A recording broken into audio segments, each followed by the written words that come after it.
কাজল কালো চোখের কোন এক লাবণ্যময় শ্যামবর্ণের মেয়ে আমাকে ধ্বংস করেছে। এক পাগল হাওয়ার বাদল দিনে সে আমার চোখের দিকে তাকিয়ে বলেছিল, তার চোখে সৃষ্টির সেরা পুরুষ নাকি আমি। তার কথা মনে হলে মনের মধ্যে ক্রমশ জমে ওঠে মেঘ, স্মৃতির বিদ্যুৎ চমকে ওঠে ঝড়ো হাওয়া।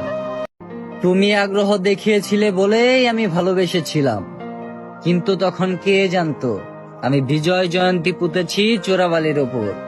তোমাকে হারিয়ে আমি হারিয়েছি সুখ, নির্ঘুম রাত আর সঙ্গে রয়েছে দুঃখ। তুমি আমার চোখে দেখা পৃথিবীর শ্রেষ্ঠতম সুন্দর মানুষ, যার চেহারার দিকে তাকালে আমার এক অন্যরকম মায়া লাগে, ভালো লাগে কাজ করে। এটা এক ভিন্ন রকমের অনুভূতি, যা আমি পৃথিবীর অন্য কোনো মানুষের চেহারায় খুঁজে পাই না। ছেড়ে চলে গেছে তাতে কি আছে? আমরা জোর গলায় বলতে পারি, হয়তো কোনোদিন তুই চাইবি আমাকে, সেদিন তুই অন্য কারো, আমি আকাশে তারার মতো জ্বলবো।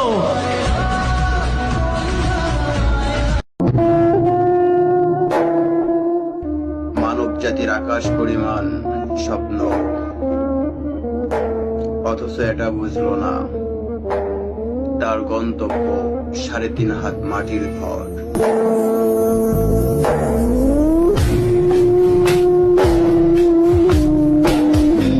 চাদরে জড়াইয়া নিথর দেহ, ডাক দিয়া কবি বলিলেন, আমার আপন হইল না কেহ।